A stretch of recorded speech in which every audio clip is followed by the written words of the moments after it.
नमस्कार, मी प्राजक्ता आणि आज मी आली आहे शिवसृष्टी आंबेगावमध्ये. खूप दिवसांपासून येण्याची इच्छा होती. 19 फेब्रुवारी 2023 पासून हे थीम पार्क चालू आहे आणि फायनली आज इथे येण्याचा योग आला. आणि माझी अशी इच्छा आहे की प्रत्येक मराठी माणसानं इथे यावं आणि हे थीम पार्क बघावं, कारण हे आशियातलं सगळ्यात मोठं ऐतिहासिक थीम पार्क आहे. आपण इतर देशांमध्ये जातो आणि आपण युनिव्हर्सल स्टुडिओज वगैरे पाहतो, त्या धर्तीवर आधारित त्यापेक्षा वैभवशाली असं हे थीम पार्क आहे. आणि छत्रपती शिवाजी महाराजांच्या चरित्राचा संपूर्ण आढावा इथे घेता येतो. आणि मला सगळ्यात आवडलेली गोष्ट ही आहे की मनोरंजनाबरोबर आपल्याला माहिती मिळते, सुटसुटीत पद्धतीत मिळते, सगळ्यांना कळेल, सगळ्या वयोगटातल्या लोकांना कळेल अशा पद्धतीनं ती मांडलेली आहे. म्हणजे दुर्ग वैभव आहे, जिथे गडकिल्ल्यांविषयी माहिती आहे, तिथे घडलेल्या प्रसंगांविषयी माहिती आहे, ते सांगायला आपल्याला नरेटिव्ह देणारी माणसं आहेतच. आणि 3D च्या इफेक्टनं आपल्याला बऱ्याच गोष्टी ॲक्च्युली तिथे चित्रफितीच्या माध्यमातून दाखवलेल्या आहेत, जेणेकरून आपण ॲक्च्युली फिल्म बघतोय असा मला इथे अनुभव मिळाला, डोळ्यात पाणी आलं.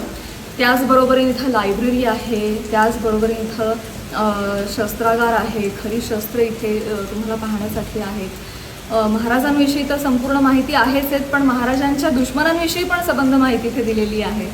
आणि पहिलं चरण अद्भुत असं आहे आणि लवकरच दुसरं चरण तुमच्यासाठी खुलं होणार आहे.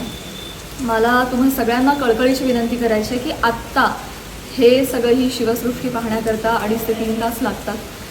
दुसऱ्या चरणानंतर अधिक काळ लागणार आहे, पण आत्ता ह्याचं तिकीट फार कमी, अतिशय माफक दरामध्ये 250 रुपयांमध्ये आपल्याला हे पाहायला मिळतं आहे. लहान मुलांकरता आणखी कमी दर आहेत, तुम्ही ग्रुपनं आलात तर आणखी डिस्काउंट आहे वगैरे वगैरे वगैरे.